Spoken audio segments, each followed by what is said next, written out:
რატომღაც კამერა იცვლის ფერს და მომწევს ხოლმე პერიოდულად გასწორება.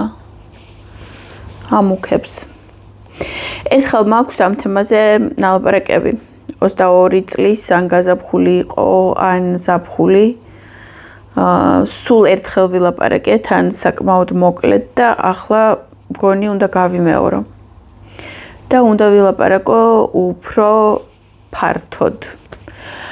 თან ბაჩომ სასამართლოზე გაიმეორა, აი ახლა სასამართლოზე, რომელიც გქონდა რამოდენიმე დღის წინ, სამწუხაროდ მე გამაძევეს დარბაზიდან, ამიტომ ვერ მოვისმინე ეს, მაგრამ ჩანაწერი მოვისმინე და ჩანაწერი თქვენ შეგიძლიათ რომ მოისმინოთ. რაზე გამაძევეს? არასდროს არ ვდგები, როდესაც შემოდის მოსამართლე. არავინ მოსამართლე დღევანდელ სასამართლოში არ არის. ყველა არიან რუსის შიკრიკები და რუსის შიკრიკებს მე არ ვუდგები ფეხზე, როცა შემოდიან. იმიტომ რომ პატივს არ ვცემ. და რატომღაც ამჯერად წლებია უკვე სასამართლოებზე დავდივარ. მიშა სასამართლოზე და ახლა ბაჩოც რო დაემატა. რატომღაც ამჯერად მოსამართლემ გადაწყვიტა რომ უნდა ჩამიბჟირდეს და მაინც მოითხოვა რომ გინდა თუ არა ავდექიო. მე არ ავდექი. მაშინ გაძევდითო დარბაზიდანო და ნუ სანამ გავძევდებოდი, ვინც თქვენ აგიდგეთ მეთქი. და ასე გამოვედი, მაგრამ ვინანე რომ ასე ცოტა ვთქვი, უფრო მეტი უნდა მეთქვა და ისე უნდა გამოსულიყავი. უნდა მეთქვა რომ რუსის შიკრიკია და რუსის შიკრიკს მე ფეხზე არ ავუდგები არასოდეს, რომ მე მას პატივს არ ვცემ, შესაბამისად ჩემგან არანაირი ჟესტი არ იქნება მისი ვითომ პატივის მისაცემი, მაგრამ ამდენი უცებ ვერ ვთქვი სიბრაზისგან ყველაზე მომეჭირა და მარტო იმის თქმა შევძელი, რომ ვინც თქვენ აგიდგეთ მეთქი და გამოვედი. გამოვედი რა, რო არ გამოსულიყავი, გამომათრევდა მანდატურები დამესეოდნენ და გამომათრევდნენ. ხო და ბაჩომ თქვა, რომ როდესაც ივანიშვილი ჩვენ გვაბოლებს აბაომი გინდათ და ჩვენ რო გვეშინიაო, ჩვენ რა მოგოსახლეობა მე ხარ, არც არ მეშინია პირიქით მინდა. და რო ამბობს რომ აბა მოგინდა თუ ხალხს იმის კი არ ეშინიაო რომ რუსეთი შემოვარდებაო და მართლა რუსეთი დაიწყებს ომსო ძალიან კარგად ესმის მოსახლეობას და რუსეთუმე მოსახლეობასაც კი ესმის რომ ახლა რუსეთს იმის არანაირი არც ერთი ადგილი და არც თავი არ აქვს რომ აქ შემოვარდეს და რეალურად ჩვენ იმის გვეშინია რომ ივანიშვილი გვესვრის ივანიშვილის სპეცრაზმი, ივანიშვილის პოლიცია, ან ივანიშვილის სადღაციდან შემოთრეული ვიღაცა ტიტუშკები, ან ოსეთიდან შემოათრევს, ან ჩრდილო კავკასიდან, სადღაციდან კალაძის დაქირავებულ მოჭიდავეებს და რაღაცას ასეც. რეალურად ამის გვეშინია და ეს არის მართალი. რეალურად რომ ამის გვეშინია, ეს მესმის მე 2019 წლიდან. გავრილოვი და სღამიდან მესმის რომ ივანიშვილი უსისხლოდ არ წავა და უსისხლოდ რო არ წავა და ჩვენ რო სისხლის იმიტომ გვეშინია რომ გვაქვს კომპლექსი რომ თითქოს როდესღაც ერთმანეთის სისხლი დავღვარეთ აი ეს კომპლექსი გვბოჭავს და ეს კომპლექსი ამ კომპლექსის გამო არის ის შედეგი, რომ რევოლუციას ვერ ვაკეთებთ.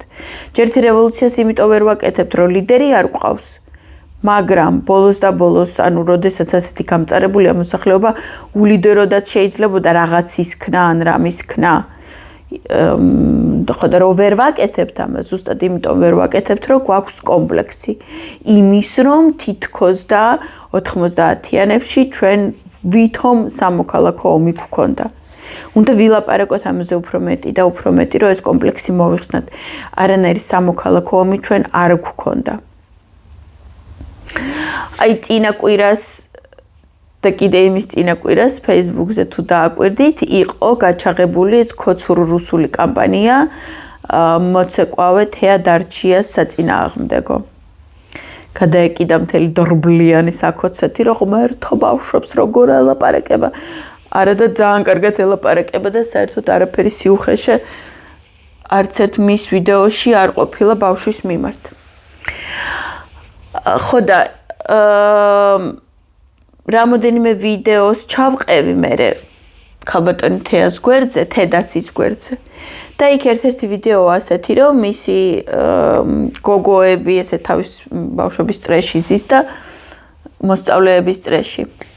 და ეს მოსწავლეები ეკითხებიან, რაღაც კითხვებს უსმევენ და თეა პასუხობს. და ერთ-ერთი კითხვა იყო ასეთი, რომ რატო გადაწყვიტეთ, რომ თქვენ ცალკე დასი შეგექმნათ და რატო არ გააგრძელეთ სუხიშვილებში ცეკვაო.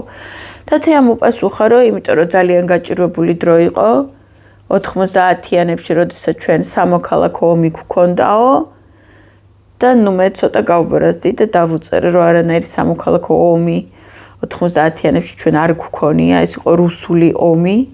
საქართველოს წინააღმდეგ და ის რომ კონკრეტულად ქალბატონ თეაზე ბოლო 2 კვირა რუსული მეთოდებით ატეხილი თავდასხმა მიმდინარეობს, ესეც კიდე იმ ომის გაგრძელებაა და იმ ომის ნაწილია. ასევე მე ხშირად როდესაც ვხსნი როგორი იყო აფხაზეთის ის ადგილობრივი მოსახლეობა, რომელიც 92 წელს რუსეთის მხარეს დადგა, ხშირად მომყავს მაგალითად ალტინფო. აი წარმოიდგინეთ ახლა, რომ ალტინფოს რუსეთმა მისცეს შეიარაღება და ალტინფომ დაიწყოს ომი. და იმის გამო, რომ ალტინფო ამ ომს თბილისში დაიწყებს, ჩვენ არასდროს არ უნდა ვილაპარაკოთ, რომ აფხაზები გვეომებოდნენ. რომ არასწორია, უნდა ყოველთვის გვესმოდეს, რომ ყოველი რეგიონის რაღაცა კონკრეტული ძალიან პატარა ნაწილი მოსახლეობის რაღაც მომენტში უბრალოდ ანგარების გამო იღებს იარაღს და დგება რუსეთის მხარეს.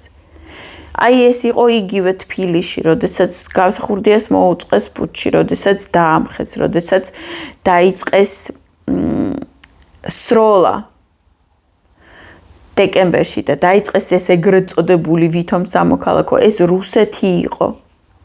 და იმ ხალხში ჩვენ ქართველებს არ უნდა ვხედავდეთ. ქართველი არ არის ხაინდრავა. და თუ ვინმესთვის უსვრია, არავის არ უსვრია ქართველისთვის. პირიქით, არა ქართველები, ხაინდრავასნაირები, არა ქართველები, გარეწარი რუსები, ქოცები, ესენი ქოცები იყვნენ, უბრალოდ მაშინ ეს სიტყვა არ არსებობდა, თორე ესენი ქოცები იყვნენ. აფხაზეთშიც ვინც რუსეთის მხარეს იბრძოდა, ისინიც ქოცები იყვნენ და თუ დღეს კიდე აწვევიან იმას, რომ მაშინ სწორად მოიქცნენ, დღემდე ქოცები არიან. თბილისის ის ნაწილი, რომელმაც იარაღი აიღო ზვიადის დასამხობად და მერე ამ მოტივით, რომ ვითომ ზვიადის დამხობისთვის კიდე სხვებს ესროლა, ესენი ქოცები იყვნენ სულით, ხორცით, მახინჯები და რუსები. და ასეთი ადამიანები ჩვენ არ უნდა აღვიქვათ ქართველებად. და არ უნდა გქონდეს ეს კომპლექსი, რომ როდესღაც ქართველმა ქართველს ესროლა. როდესღაც კი არა, ცოტა ხნის წინ, 30 წლის წინ.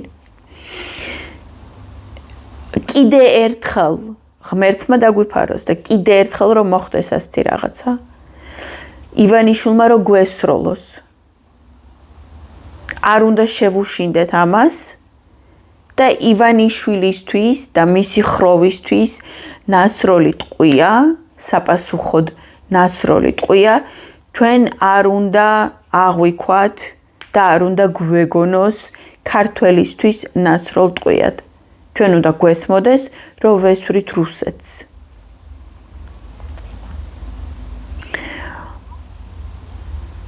ამ შემთხვევაში, თუ ჩვენ გადავაფასებ და გავაანალიზებთ კი არა. ან უბრალოდ სწორ სახელს დავარქმევთ იმას, რაც მოხდა. ჩემი აზრით არ გვექნება ეს კომპლექსი და არ გვექნება ომის შიში.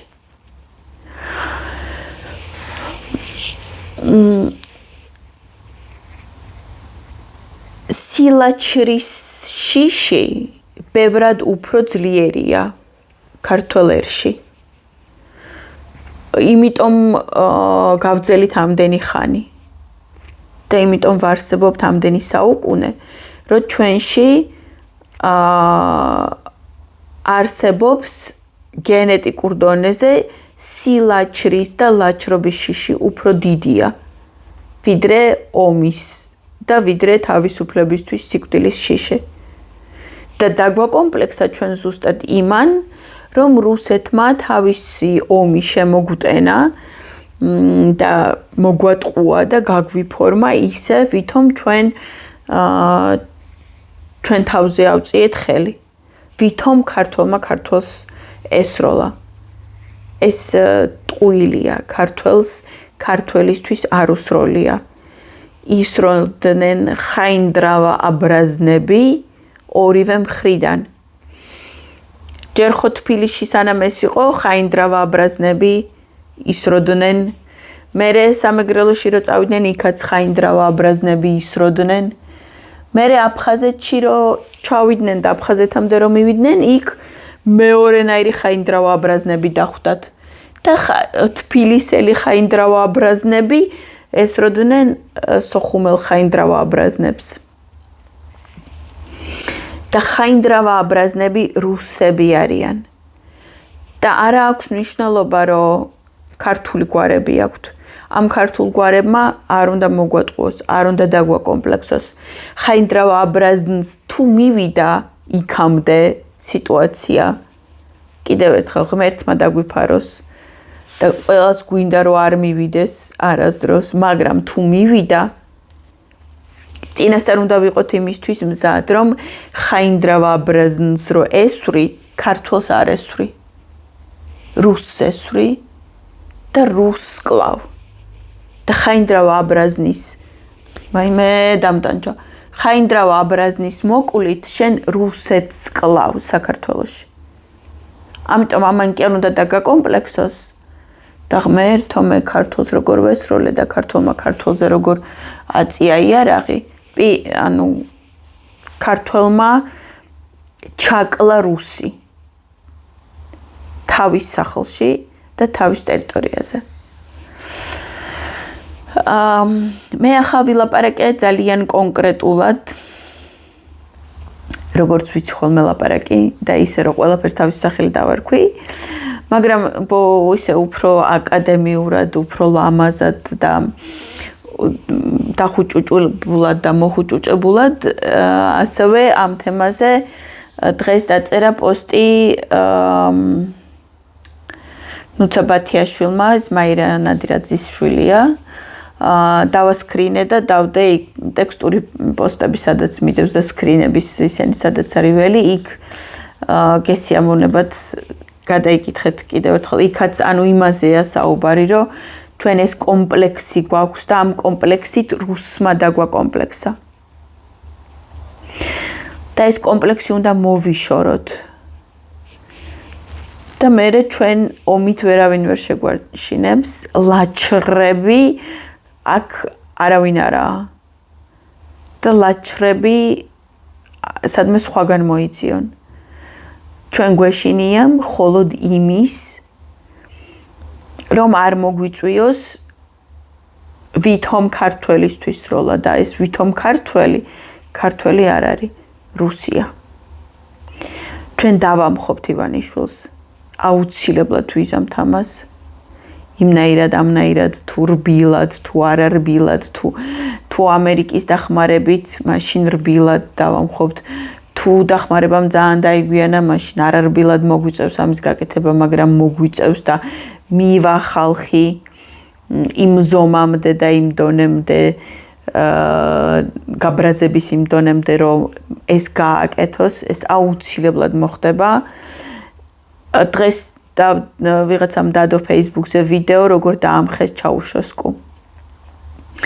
თავისივე სადიდებელი მიტინგი იყო. აი კოცები რო გამოყრიან ხოლმე თავის ნახირს აქონელს, რომ ბიძინა ადიდონ და აი ასეთ შეკრებაზე, გამოყრილი ნახირის შეკრებაზე უცებ აჯანყდა ეს ნახირი, ანუ საკუთარი ნახირი აუჯანყდა. ეცადა მე უცებ რო ერთ ფრენდ გაქცეულიყო იმ ადგილიდან, მაგრამ არ გამოუვიდა ერთ ფრენდ გაქცევა და რამოდენიმე დღეში დახვრიტეს ცოლთან ერთად. და თუ ამერიკის ეწოლა არ იქნა საკმარისი იმისთვის, რომ აიძულოს ივანიშვილი, რომ მიშა გამოაშვებინოს ციხიდან, ბაჩო გამოაშვებინოს ციხიდან და მე ამათმა რომ მიიღონ მონაწილეობა არჩევნებში, ასე თუ არ წავიდა საქმე, წავა ისე, როგორც მოუვიდა ჩაუშესკუს. და ჩვენ უნდა გვახსოვდეს, რომ ამ მომენტში ვისაც ივანიშვილი დაგეშავს იმისთვის, რომ ხალხს ესროლოს, ასეთების დახოცვა, ჩახოცვა, ჩაცხრილვა და ჩაკლა და ჩახრეტა არ არის ქართველზე ხელისაწევა. ეს არის საქართველოში რუსეთის მოსპობა. საქართველო იქნება დეოკუპირებული, უკრაინა იქნება დეოკუპირებული, რუსია არ დარჩება შავ ზღვაზე. ხვალ საღამოს ღმერთმა მოგცეს და ვიზეიმოთ კიდე ერთი გამარჯვება. რა გამარჯვება, ხვალ ვილაპარაკოთ ამაზე.